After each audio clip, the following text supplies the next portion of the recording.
Captain Leo Maxwell checked his watch for the 10th time in as many minutes. It was 3:17 p.m., and the king was due to arrive at 3:30. Not just any king, but the king, Elvis Presley. Leo's palms were slick, a clammy testament to the churning anxiety in his gut.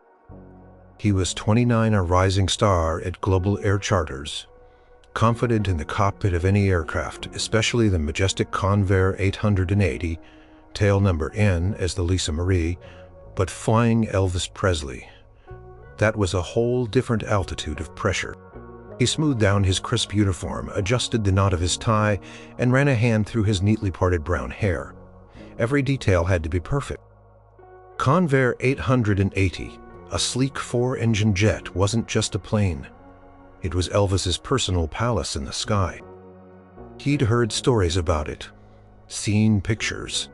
The gilded seatbelt buckles, the private bedroom with a queen-sized bed, the velvet drapes, the gold-plated sinks. It was more famous than some commercial airliners. And today, Leo Maxwell, the kid from small-town Arkansas, who dreamed of flying since he was old enough to hold a toy plane, was going to be its pilot. "Nervous, Captain?" a voice drawled from behind him. It was Roy Jenkins, Leo's co-pilot. A man with a salt and pepper mustache and eyes that had seen more sunsets from 40,000 feet than Leo had seen in his entire life. Roy was solid, unflappable, and had a comforting presence that usually calmed Leo. Today, even Roy's steady voice did little to quiet the internal alarm bells.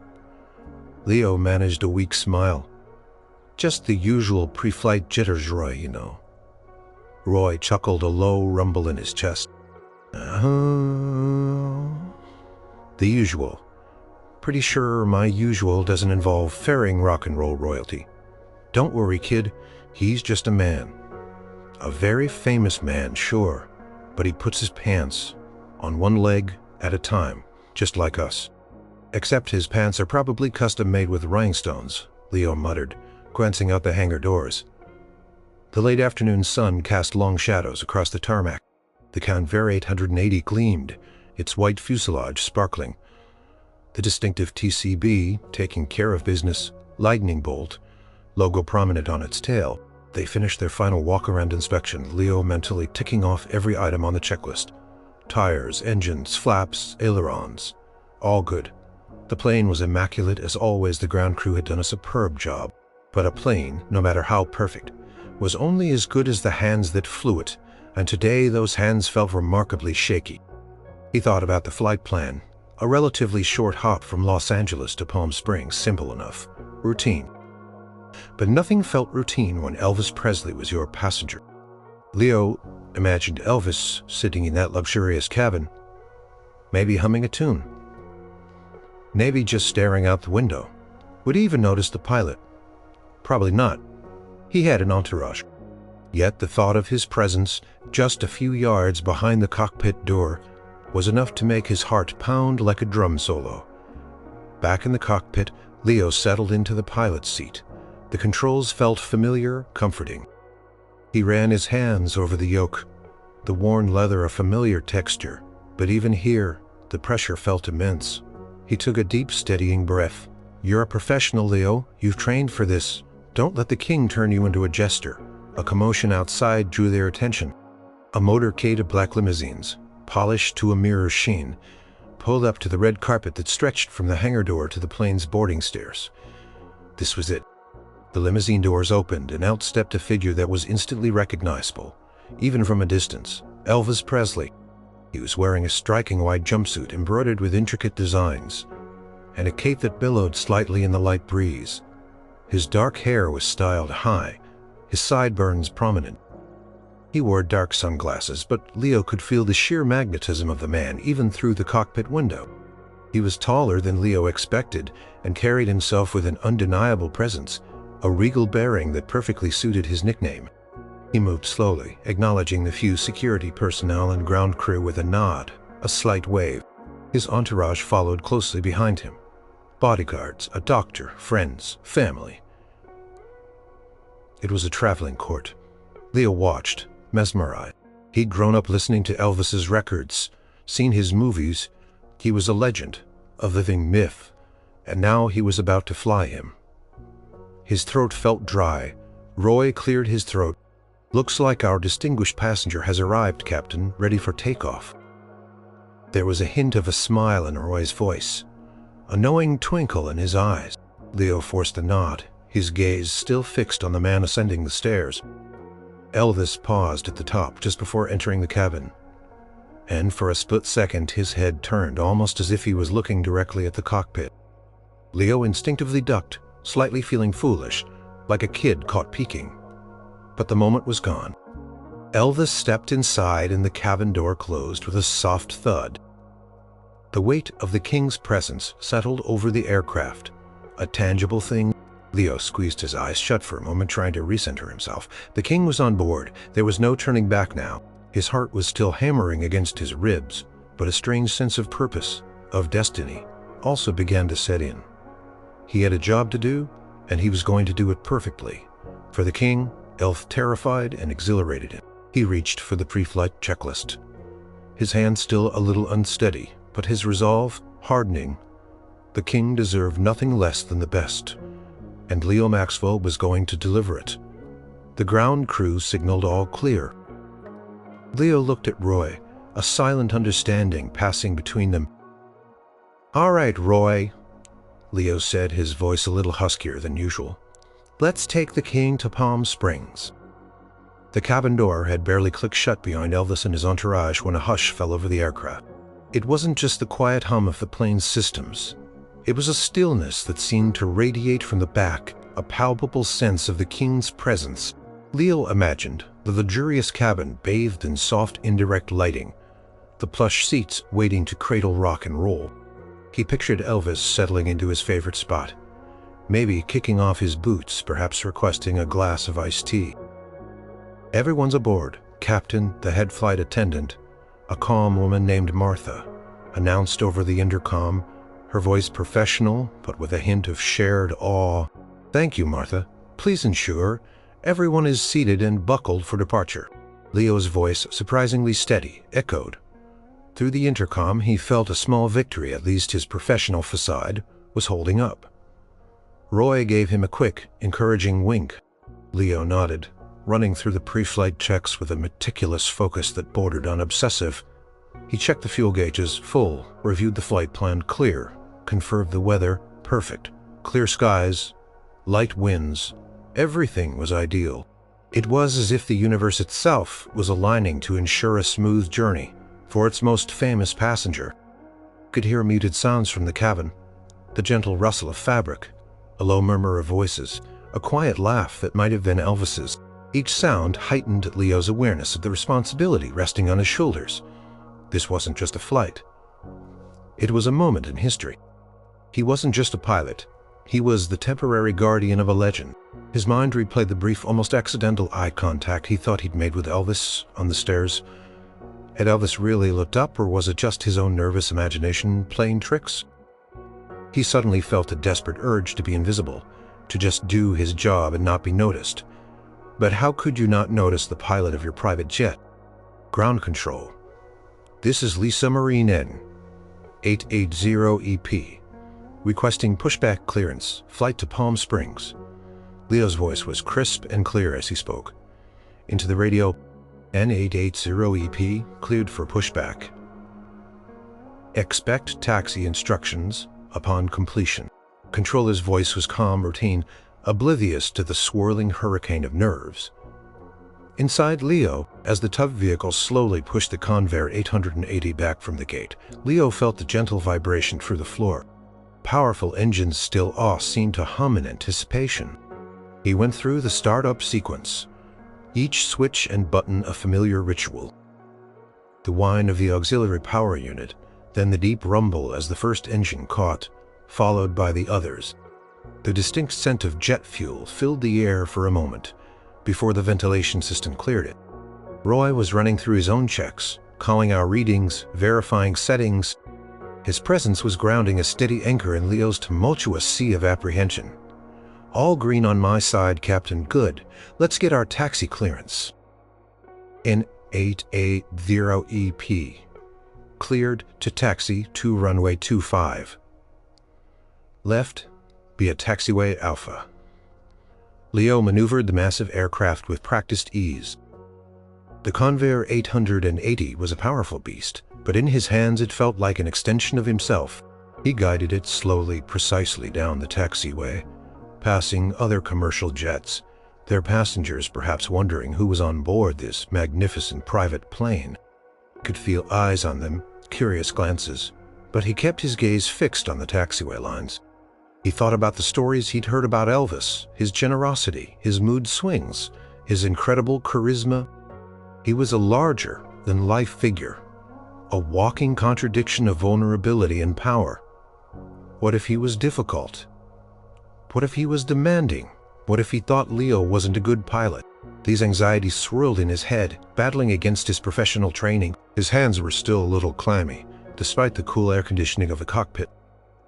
He subtly wiped them on his trousers, hoping Roy didn't notice. He imagined Elvis in the back, perhaps reviewing song lyrics or playing a game of cards with his Memphis Mafia. Was he comfortable? Was he enjoying the ride even before it began? As they approached the whole line for runway 25 left, Leo paused. This was the last stop before the threshold, the point of no return. He took another deep breath, trying to calm his racing pulse. No room for error, no room for nerves. N880EP, cleared for takeoff runway 25 left. The controller's voice cut through his thoughts, a crisp command. Leo acknowledged the clearance. Cleared for takeoff. 25 left, N880. EP. He pushed the throttles forward slowly, smoothly. The four General Electric CJ8053B engines roared to life, a deep, powerful sound that vibrated through the entire airframe. The Lisa Marie began to roll forward, gathering speed, picking up momentum. The world outside blurred. He felt the pressure building, the moment of truth approaching. He wasn't just flying a plane. He was holding the dreams and hopes of a generation in his hands. He was responsible for the king. And as the plane thundered down the runway, Leo Maxwell, the nervous pilot, knew there was no turning back. He had to be the best for Elvis. The roar of the Convair 880's engines reached a crescendo as Leo pushed the throttles all the way forward.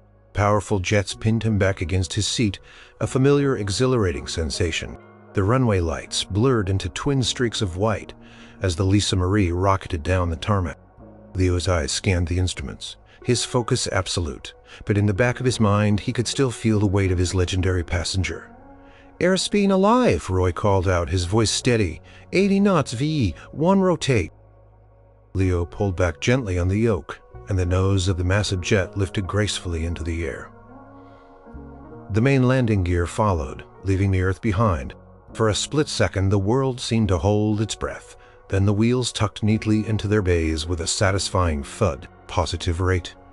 "Gear up," Leo commanded, his voice firm, projecting the confidence he desperately wished he fully felt. "Gear up," Roy confirmed, flicking the switch. Plane climbed steeply, punching through the clear Los Angeles sky. The city lights twinkled below, quickly shrinking into a sprawling mosaic. Leo could feel the G-forces pushing him back, a sensation he always loved, but today it was accompanied by a persistent tremor in his left hand, subtle but noticeable against the cool metal of the yoke. He tightened his grip, trying to still it. "Flaps up, after takeoff checklist." Leo recited the words coming automatically, his training taking over as the plane leveled off at their cruising altitude of 20,000 feet. The initial intense focus on takeoff relaxed slightly. The Convair 880 settled into a smooth, steady flight, the engines humming a powerful lullaby. The view from the cockpit was breathtaking, a vast expanse of blue dotted with cotton candy clouds stretching out to the horizon. It was moments like these that Leo loved most about his job, the feeling of soaring, of being above it all. But today, even that sense of peace was tinged with anxiety. He couldn't shake the awareness of Elvis Presley in the back. Was he comfortable? Was he enjoying the flight? Was the cabin temperature just right? Every little bump of turbulence, every slight shift in air pressure made Leo mentally flinch, wondering if it disturbed the king. He imagined Elvis in his plush seat, perhaps watching a movie on the state-of-the-art entertainment system, or chatting with his entourage. Maybe he was already napping, lulled by the gentle hum of the engines. Leo pictured his iconic face, the dark eyes behind those famous sunglasses. The man was a global phenomenon, a symbol of an era, and Leo was flying him. His gaze flickered to the cockpit door, a solid barrier between his world of instruments and switches and Elvis's world of luxury and fame. He wondered if Elvis ever ventured into the cockpit on his flights. The flight to Palm Springs was short, barely an hour. They were already halfway there. Leo's heart gave a violent lurch. He swallowed hard. Yes, Martha. It was Martha, the head flight attendant. Her voice was slightly hushed, almost reverent. Captain Mr. Presley sends his regards. He just wanted to let you know he's enjoying the smooth flight. A wave of relief so strong, it almost made his knees buckle, washed over Leo. He hadn't even realized how tense he was. Until that very moment, he managed a shaky smile. Tell him thank you, Martha. We're doing our best to ensure a comfortable ride. Will do, Captain, Martha replied, and the line went silent. Roy, who had been listening with a small smirk, chuckled softly. See, I told you he's just a man. Appreciates a good pilot like anyone else. Leo, yeah, you're right. But even as he said it, he knew it wasn't entirely true. Elvis might be just a man, but he was Elvis. And being acknowledged by him, even indirectly, was a huge deal. It was a tiny crack in the wall of his anxiety, allowing a sliver of reassurance to filter through. He felt a faint vibration through the floor. The cabin crew was probably moving around preparing refreshments. He imagined the elaborate meals and drinks served on the Lisa Marie. Everything about this plane and this passenger was first class. As the minutes ticked by, Leo began to relax a fraction more. The flight was uneventful, exactly what he wanted. No storms, no mechanical issues, no surprises. Just a smooth, direct flight. He still felt the tremor in his hand from time to time, a ghost of his earlier nervousness. But it was fading. He was settling into the rhythm of the flight, the familiar dance of being in command. He glanced out the window again, watching the vast, beautiful expanse of the sky. The sun was beginning its slow descent, casting an orange glow on the distant mountains. It was a stunning view, a reminder of why he loved this job so much. And for the first time since boarding Elvis, Leo felt a quiet sense of pride. He was here flying this magnificent aircraft, carrying a legend, and he was doing a good job. Suddenly, the intercom chimed again. This time it was different. Captain Maxwell, would you be able to spare a moment, sir? Mr. Presley would like to have a word with you, if you don't mind. The voice was unmistakably the king's, deep and mellow, a slight southern drawl that sent a jolt through Leo. Leo froze. His heart, which had just started to calm down, lurched back into a frantic rhythm. He exchanged a wide-eyed glance with Roy, who looked just as surprised. This was it. The direct encounter. The moment he had dreaded and in a strange way secretly anticipated. His stomach twisted into a knot. What could he possibly want? The voice, deep and smooth as velvet, had come directly from the cabin speakers, not through the flight attendant's line. It was unmistakably Elvis Presley's. Captain Maxwell, would you be able to spare a moment, sir? Mr. Presley would like to have a word with you if you don't mind. Leo's breath hitched. He stared at the intercom speaker as if it might suddenly sprout rhinestones. Roy, equally stunned, raised an eyebrow. A silent questionee. Leo whispered, his voice cracking slightly. His mind raced. Was something wrong? Had he felt a strange vibration? Did he hear a noise? Had the coffee been too cold? 1,000 possibilities, each more terrifying than the last, flashed through his mind. Well, go on, Captain Roy prompted, a small smile playing on his lips. Don't keep the king waiting." Leo swallowed hard, his throat suddenly dry. His palms, which had just started to feel normal, were slick with sweat again. He glanced at the flight controls. The autopilot was engaged, holding them steady. Everything was fine, perfectly fine. "Roy, can you, watch things for a moment?" Leo stammered, already unbuckling his seatbelt. "Already," and Captain Roy said, his eyes twinkling with amusement. "Go on, face the music." Leo stood up, adjusted his jacket, and ran a hand through his hair. He tried to compose himself, to look professional, confident, not like a nervous fan about to meet his idol. He walked slowly towards the cockpit door. Each step feeling like a mile, the quiet hum of the engines was suddenly deafening. He pushed open the heavy cockpit door, stepping from the world of dials and gauges into a realm of luxury he'd only ever glimpsed in magazines. The cabin was even more opulent than he'd imagined. Rich blue velvet seats, polished wood, ornate lamps, and a subtle, pleasant aroma of expensive cologne, and something sweet, maybe gardenias. And there he was, Elvis Presley.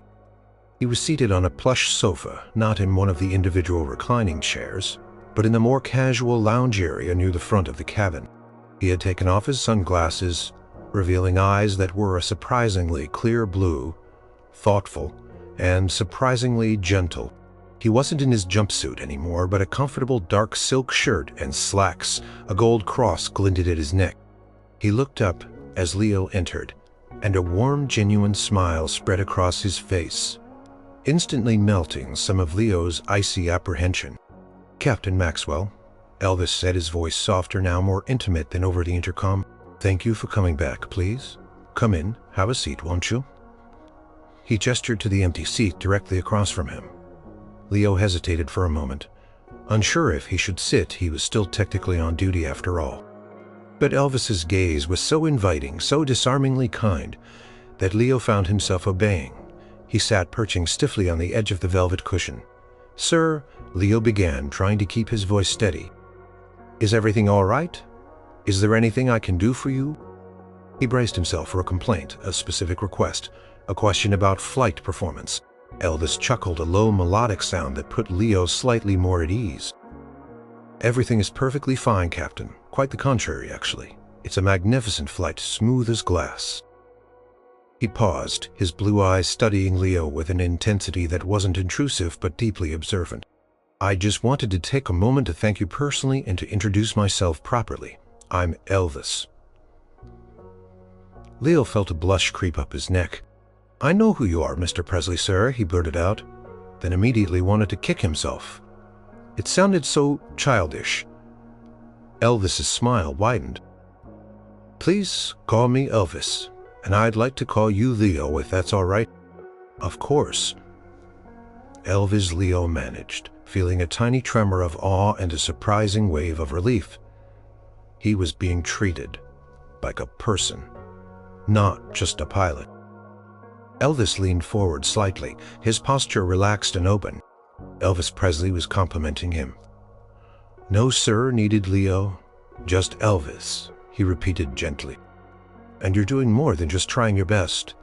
This is one of the smoothest takeoffs I've ever had on this bird, and I've flown on her a lot." He paused. Then his expression softened even further. "You look a little nervous, son. Is everything all right with you?" The question caught Leo completely off guard. It wasn't about the plane or the flight or any demand. It was about him. The concern in Elvis's voice was genuine, not perfunctory. It was a simple question, delivered with unexpected empathy, and it hit Leo with the force of a revelation. This wasn't the king demanding. This was a man caring. This was the beginning of the pure grace. Leo found himself blurting out the truth, something he hadn't intended to do. I guess I am. Elvis, I mean.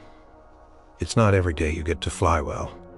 He finished lamely, feeling his cheeks flush again. Elvis chuckled again. A deep, warm sound. "Well, I appreciate your honesty, Leo. It ain't every day I get to fly either. But I tell you, once we're up here, it's the closest thing to heaven for me, and you're the one who takes me there. So tell me, Leo, how long have you been flying?" And just like that, The conversation shifted not to the legend of Elvis, but to the life of Leo. The pilot, the unexpected call wasn't a demand, but an invitation to connect human to human. Leo was still reeling. Elvis Presley, the king of rock and roll, had just asked him, a nervous pilot, if he was all right. And now he wanted to know about Leo's life, his career. It was disarmingly simple, profoundly kind. The carefully constructed wall of professional distance Leo had built around himself began to crumble, brick by gentle brick. "I've been flying for about 7 years now, Elvis," Leo found himself saying, his voice still a little shaky but gaining a touch more confidence. "Got my private pilot's license straight out of high school, then went to flight school. Dreamed of it my whole life." Elvis listened intently, his blue eyes never leaving Leo's face. He wasn't distracted, didn't glance at his watch or dismissively wave a hand. He was fully present. 7 years, that's a good stretch. So what made you want to fly, Leo? Was it the freedom, the view, or something else entirely? Leo thought for a moment. All of it, really. But mostly it was the feeling of being up there, looking down at the world and knowing you're in control. It's peaceful, in a way quiet, even with the engines roaring. It's like a different world. Elvis nodded slowly, a thoughtful expression on his face. "I understand that completely, Leo, more than you know. Down here, it's loud, always moving. But up here," he gestured vaguely towards the cabin window where the sun-drenched clouds drifted by. "Up here, it's quiet. You get a different perspective, don't you? You see things clearer." Leo felt a surprising ease settling over him. This wasn't an interrogation. It was a genuine conversation. "Yes, exactly. It's a good place to think, to just be." "I reckon it is," Elvis murmured. "And it takes a special kind of person to do what you do, to have that responsibility to hold all those lives in your hands every time you take off." His gaze met Leo's, saw the superstar, but a man who understood the weight of responsibility, perhaps even felt it in his own life. It is a big responsibility to be trusted with it. "Privilege," Elvis repeated, testing the word. "Yes, that's a good word for it. My daddy always taught me to appreciate the privileges and never to take them for granted." "You got family, Leo? They proud of you flying these big birds?" Leo smiled, a real smile this time, not a nervous one. "My parents? Yes, they're thrilled. My dad loves to tell everyone his son flies planes. And I have a younger sister. She's still in college. That's wonderful," Elvis said warmly. Fed rock. He paused, a faraway look in his eyes for a moment. "My little girl Lisa Marie, she loves flying in this plane. I named it after her, you know." "I did know that, Elvis," Leo said. "It's a beautiful name." "She's a beautiful girl," Elvis said with evident pride. "And I always make sure the pilots are top-notch when she's on board. Like you, Leo." He gave a small, encouraging nod. "It gives me peace of mind." Leo felt a warmth spread through him. A direct compliment, a personal vote of confidence. From Elvis, it wasn't just a formality. It felt deeply sincere. "Thank you, Elvis. That means a lot, Leo." "It is. It's my home away from home. Spent a lot of time on it. Seen a lot of sunrises and sunsets from these windows. It's a good place for thinking too, sometimes. It's the only place I can really feel free. No crowds, no cameras, just the sky." He seemed to drift into a reflective mood for a moment, then looked back at Leo. "You know, people see the jumpsuits and the lights and the big stage, and they think it's all glamour. And parts of it are sure, but there's a whole lot of bloniness. Just like you said about flying, it's a big responsibility, making sure folks get what they came for, making sure you don't let anyone down." Leo found him nodding in under.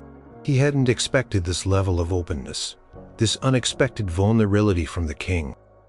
It was striking, and it made Elvis seem even more human, more relatable.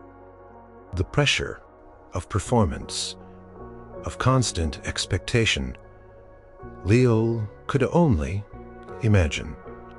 Leo said softly, "The expectations must be immense." Elvis sighed faintly. "They are, but you find ways to carry it. You find strength." And sometimes he looked at Leo, a knowing look in his eyes. Sometimes you just need a smooth flight, a quiet moment, and a good man at the controls.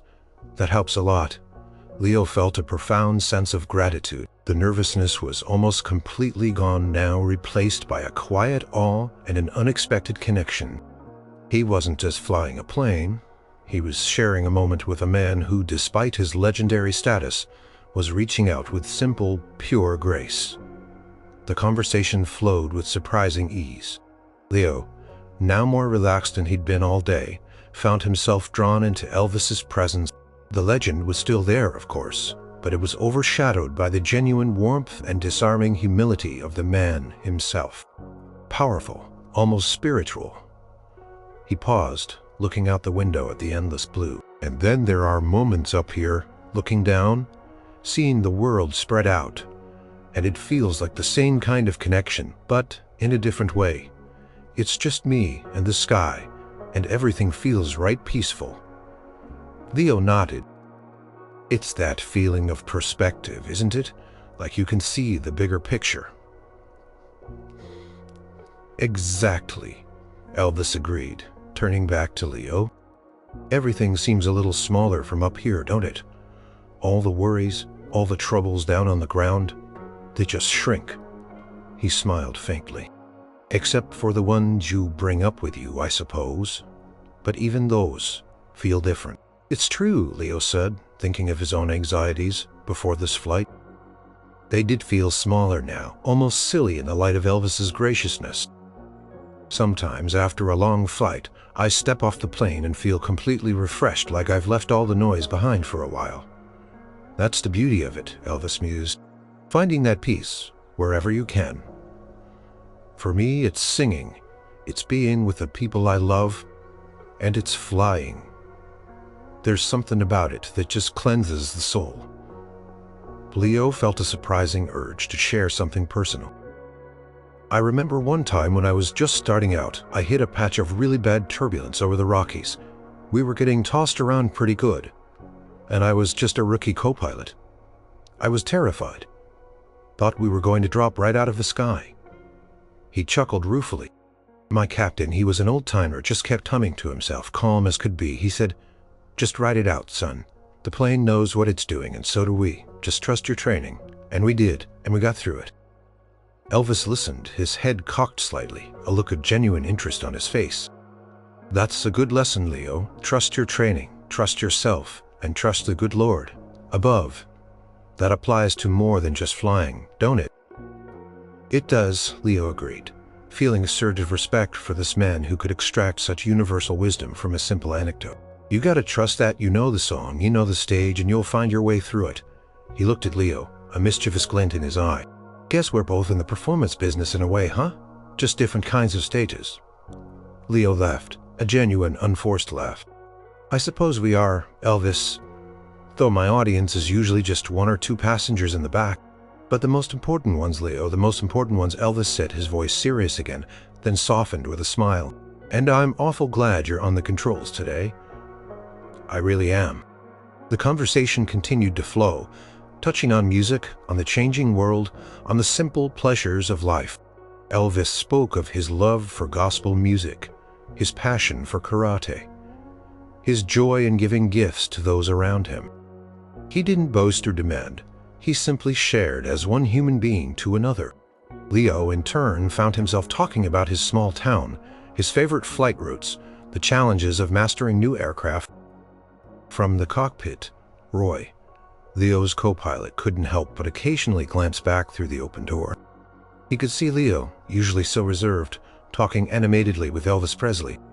He saw Elvis, the global icon, listening intently, nodding, smiling, and treating Leo with a respect that was profound. Roy had heard all the stories about Elvis, good and bad, but what he was witnessing now was something truly special. It wasn't an act. It was just a man, being incredibly kind and gracious. Leo no longer felt like a nervous pilot flying a legend. He felt like a man having a deeply meaningful conversation with another man, who just happened to be Elvis Presley. The pressure of the flight was gone, replaced by a quiet sense of privilege, not just to fly the plane, but to share this sky, this moment with the king. The atmosphere in the cabin had transformed from one of starstruck awe to a comfortable, almost intimate exchange. Leo felt an unprecedented sense of ease in Elvis's presence. King wasn't just listening, he was truly hearing, and his responses were thoughtful, deeply felt. "You know, Leo," Elvis said, his voice low and reflective, "the hardest part about being me isn't the travel, or the late nights, or even the crowds. It's trying to stay true to yourself." He gestured vaguely around the opulent cabin, encompassing his fame. "People want you to be what they imagine. They want you to be the king all the time. But sometimes you just want to be a man, a son, a father, a friend." Leo nodded slowly. "That makes sense. It must be difficult to carry that much expectation." "It is," Elvis admitted, a faint sadness in his eyes. "You learn to wear different hats, but you always got to remember who you are underneath. That's why these quiet moments, like up here in the sky, they're so precious. They remind you, they help you breathe." He paused, then looked at Leo, a gentle smile returning. "You seem like a good man," Leo grounded. "That's a good thing to be, whether you're flying or singing or anything else." "Thank you, Elvis," Leo said, genuinely touched by the compliment. "I try." "Trying is all you can do," son Elvis said, his voice rich with experience. "And if your heart's in the right place, that's usually enough. People, they can feel it. They know when you're being real." He chuckled softly. "Though sometimes I reckon a little flash and sparkle don't hurt either, eh?" He winked and Leo laughed. "No, I suppose not." "Especially for your line of work," Leo agreed, feeling lighter than he had in weeks. Tension, the stress of this highly anticipated flight, had simply evaporated. Elvis grew serious again. "But seriously, Leo, don't ever let the pressure of the job or the people change who you are at your core. You've got a good spirit. Keep it, protect it. It's more valuable than any amount of fame or fortune." These were not just words. They were wisdom, delivered with a quiet sincerity that resonated deeply with Leo. He had faced his own pressures in the demanding world of aviation, the constant need for perfection, the long hours, the isolation. He hadn't thought of it in terms of keeping his spirit intact, but Elvis's words made perfect sense. "I'll remember that, Elvis," Leo said, feeling a profound sense of gratitude. "Thank you." "No need for thanks," Elvis waved a hand dismissively. "Just speaking from a heart. We're all just trying to make our way, figure things out. And sometimes it helps to have someone else shine a little light on the path." He leaned back, his eyes surveying the cabin. "This plane, she's been a sanctuary for me. A place where I can just be Elvis, not the king, not the performer, just Elvis. And you, Leo, you keep her safe, you keep her flying true." The compliment was like a warm balm soothing away any lingering self-doubt Leo might have harbored. He had come into this flight feeling like a small cog in a massive glittering machine, but Elvis had made him feel essential, respected, even valued as a person. "It's truly an honor to fly for you, Elvis," Leo said, meaning every word. Elvis smiled a genuine, warm smile that reached his eyes. "The honor's all mine, Leo. Truly. You got a good hand on this bird, and you got a good soul, I can tell. Don't ever forget that." The smooth flight continued, the Convair, 880 cutting through the sky effortlessly. Outside the windows, the landscape was changing, the mountains giving way to the sprawling desert of Palm Springs. The sun was dipping lower, casting a golden hue over everything. The serene beauty of the moment seemed to amplify the depth of the conversation. Leo felt a surprising calm wash over him. The initial nervousness, the fear of failure, the overwhelming pressure, it had all dissipated, replaced by a quiet confidence. It wasn't just about flying the plane anymore, it was about being present, about connecting, about receiving unexpected grace from a legendary figure. He glanced at his watch. They would begin their descent soon. The thought brought a pang of regret. This unexpected encounter had been more meaningful than any professional achievement he could have imagined. It wasn't just a flight. It was a lesson in humility, in kindness, in the profound power of human connection, even between worlds as seemingly disparate as a pilot and a rock and roll icon. Elvis shifted slightly on the sofa, then seemed to sense the approaching end of their conversation. "Well, Leo, I don't want to keep you from your duties. I know you got a big job to do up front." He gave a reassuring nod. "But I just wanted to say thank you again for the smooth ride and for the good company." "My pleasure, Elvis," Leo replied, rising from his seat. He felt a lump in his throat. He hadn't anticipated how deeply this interaction would affect him. He wasn't just flying Elvis Presley. He had met a truly gracious and empathetic human being. As Leo turned to head back to the cockpit, he felt a lightness in his step, a newfound confidence that wasn't just professional, but personal. King's pure grace had lifted him to a higher place, not just physically, but emotionally. As Leo turned to head back to the cockpit, Elvis's voice stopped him. "Oh, and Leo." Leo turned back, a questioning look on his face. Elvis's eyes twinkled with a mischievous humor. "Just one more thing. Do you ever get tired of hearing my songs on the radio?" He chuckled, a deep rumbling sound. "Be honest now." Leo laughed, a genuine, unforced burst of mirth that surprised even himself. "Well, Elvis, let's just say sometimes, after a long drive, I might prefer a little quiet. But your songs, they're classics. They always put a smile on my face." Elvis grinned, obviously pleased. "That's a diplomatic answer, Captain. Good man. I reckon if I had to listen to Hound Dog every day, I might go a little crazy too." He then leaned forward conspiratorially. "Truth be told, sometimes I sneak in a little gospel or some rhythm and blues when nobody's looking. Keeps a man honest." Leo found himself chuckling again. This was the king, the legend, talking about sneaking in different music. Like any regular person, it was wonderfully observing. "I bet you do," Leo said, shaking his head with a grin. "You ever listen to any other types of music?" "Oh, absolutely," Elvis replied, his eyes lighting up. "Johnny Cash, bless his soul, Dean Martin, Frank Sinatra, the greats. There's so much good music out there, Leo, not just the stuff that gets played on the radio all the time. You gotta keep your ears open, expand your horizons." He snapped his fingers. "Like flying, you learn new routes, new planes, new ways of doing things." "That's very true," Leo agreed, enjoying the playful turn the conversation had taken. "Always something new to learn." "Exactly," Elvis exclaimed. "And what about food, Leo? You got a favorite meal?" "I'm a simple man, really. Just good honest food, mama's cooking, that's the best. Fried peanut butter and banana sandwiches, that's my weakness. Don't tell my doctor." He winked. Leo laughed louder, this time. The image of Elvis Presley, the epitome of cool, admitting to a weakness for peanut butter and banana sandwiches, was just too funny. "I'll keep your secret, Elvis. Mine's a good steakers. Ah, a man after my own heart," Elvis declared, slapping his knee lightly.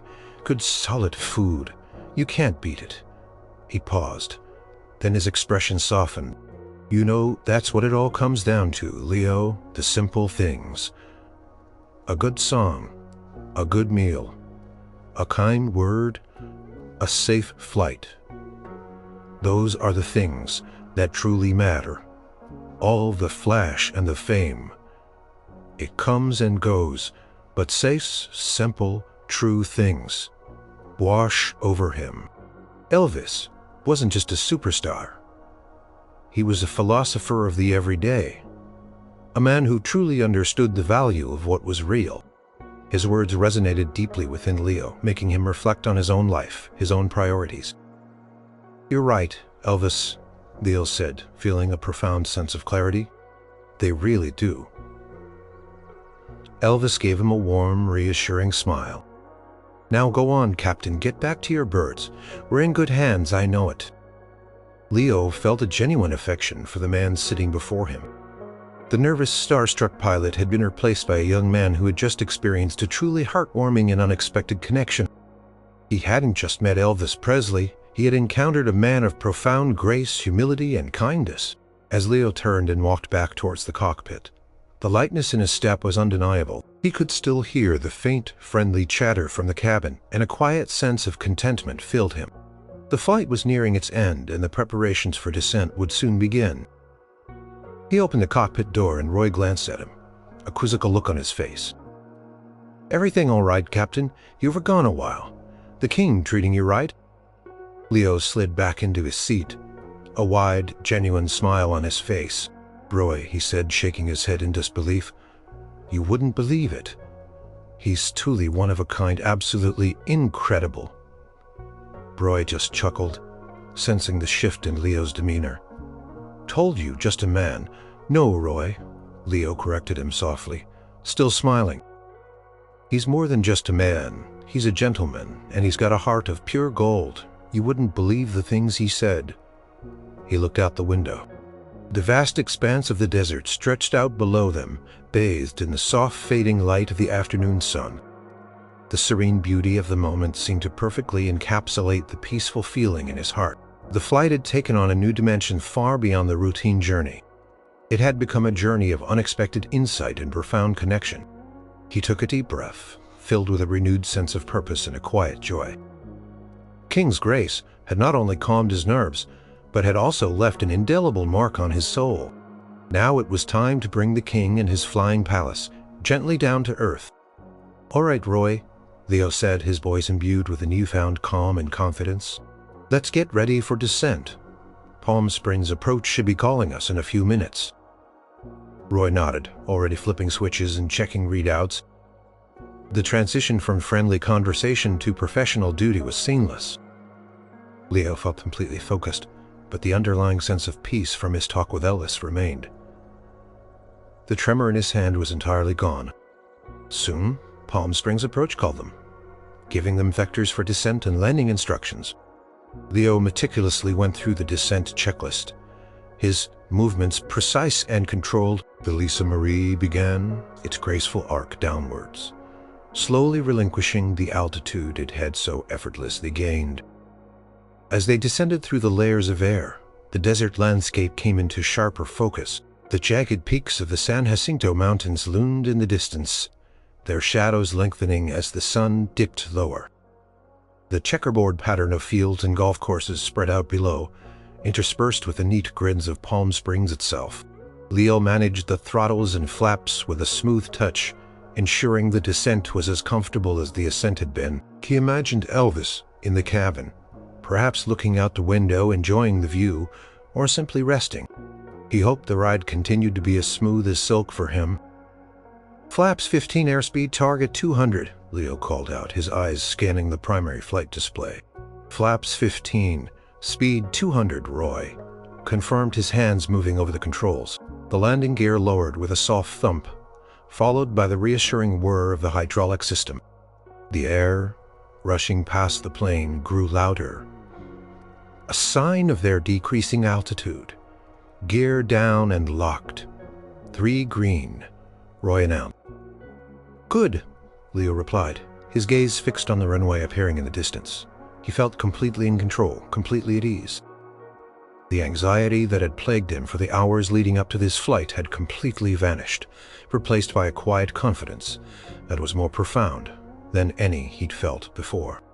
It was as if Elvis's calm, gracious presence had diffused his own nervousness. The approach was perfect. Leo lined up the Convair 880 with the runway, the lights of Palm Springs International Airport growing brighter as they drew closer. Could almost feel the weight of the aircraft, the massive power of the engines, but he handled it all with a gentle touch. 500 feet, Roy called out. Leo focused, making tiny adjustments to the yoke, keeping the plane perfectly aligned. Could feel the ground effect as they skimmed, just above the runway, the air cushioning their descent. The main landing gear touched down with a barely perceptible bump. A feather-light landing that was a testament to Leo's skill and focus. He felt a surge of professional satisfaction. "Reverse thrust," Leo commanded, pushing the throttles back. The engines roared, pulling the plane back, slowing its momentum. "Spoilers out," Roy confirmed. The Lisa Marie decelerated smoothly, then turned off the runway onto the taxiway. Leo guided it expertly towards the private hangar, where ground crew and more limousines were already waiting. As he brought the plane to a complete stop, Leo felt a quiet sense of accomplishment. Not just for a successful flight, but for the entire unexpected journey he had experienced. He powered down the engines, the sudden silence of the cockpit, a stark contrast to the roar that had filled it moments before. He unbuckled his seatbelt, a feeling of lightness in his chest. "Another excellent landing," Captain Roy said, his voice sincere. "Couldn't have done it better myself." "Thanks, Roy," Leo replied, smiling. It was a good one. He knew it was more than just a good landing. It was a good flight, a good experience, a truly memorable day. Martha's voice came over the intercom. "Captain, we're all clear in the cabin. Passengers are ready to disembark." Leo gave the thumbs up to Roy, then rose from his seat. He walked to the cockpit door, pausing for a moment before opening it. He took a deep breath, preparing for the final interaction. When he opened the door, Elvis was already standing near the entrance of the cabin, wearing his sunglasses again, his entourage bustling around him. He looked up, and his face broke into that familiar, warm smile. "Leo," Elvis said, extending a hand. His grip was firm, surprisingly strong. "Thank you, son. That was a truly beautiful flight, every bit as smooth as you promised." "My pleasure, Elvis," Leo said, looking him directly in the eye. "It was an honor." Elvis held his gaze for a moment, and in those blue eyes Leo saw a depth of gratitude and kindness that went beyond mere courtesy. It was a recognition, a shared moment of human connection. "You take care of yourself, Leo," Elvis said, his voice low and sincere. "And you keep flying those friendly skies. You're good at it." Then, with a final nod and a gentle squeeze of Leo's hand, Elvis turned and descended the stairs, his white jumpsuit gleaming in the setting sun. His entourage followed, and soon the limousines pulled away, leaving the Lisa Marie quiet and empty on the tarmac. Leo watched until the motorcade disappeared from view, then slowly turned back into the silent cabin. The rich scent of Elvis's cologne still lingered faintly in the air. Plane moments ago so alive with the presence of a legend, now felt still, almost reverent. He walked back to the cockpit, a profound sense of wonder and gratitude settling over him. He had flown the king, and the king had shown him pure grace. The Lisa Marie sat silent on the tarmac, basking in the last rays of the setting sun. Inside the cockpit, the quiet hum of the auxiliary power unit was the only sound. Leo and Roy were completing their post-flight checks, a routine they had performed countless times, but today it felt different. Leo's movements were deliberate, his mind replaying the moments in the cabin, the conversation with Elvis. It wasn't just a memory, it was an experience that had subtly yet profoundly shifted something within him. "Well," Roy said, breaking the silence, "that was certainly a flight for the books, wouldn't you say, Captain Maxwell?" There was a knowing smirk on Roy's face. "You were in there quite a while with His Majesty. What did you two talk about? World peace? The meaning of life?" Leo chuckled, shaking his head. "Something like that, Roy, mostly. He asked about me, my family, my love for flying." He paused, searching for the right words. "He was just incredibly kind and humble. For all the fame, all the legend, he was just a man, a genuinely good man." Roy nodded slowly, his expression serious now. "I could see that even from here. Didn't seem like a typical VIP, demanding this or that. He looks like he was truly listening to you." "He was," Leo confirmed. "He offered some pretty profound advice, actually, about staying true to yourself, even when there's a lot of pressure about finding peace in the simple things he really connected. The more Leo thought about it, the more he realized the depth of Elvis's grace. He hadn't used his status to make demands, but to offer comfort and connection. He hadn't talked down to Leo, but spoken to him as an equal, a fellow traveler in the journey of life. He hadn't just been polite. He had been genuinely empathetic, sensing Leo's nervousness and gently dissolving it with his kindness. Leo had flown countless passengers, from business executives to demanding celebrities, but none had ever made him feel so seen, so valued, so completely at ease. King hadn't just been a passenger. He had been a mentor, a comforting presence, a fleeting friend.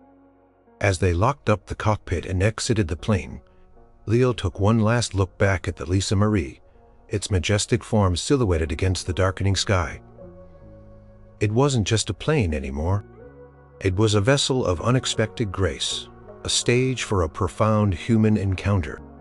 Walking across the tarmac towards the terminal building, the cool desert air felt crisp and clean. Leo felt a lightness in his step, a quiet confidence that had replaced his earlier anxiety. The tremor in his hands was a distant memory. He felt like a better pilot, yes, but more importantly, he felt like a better man.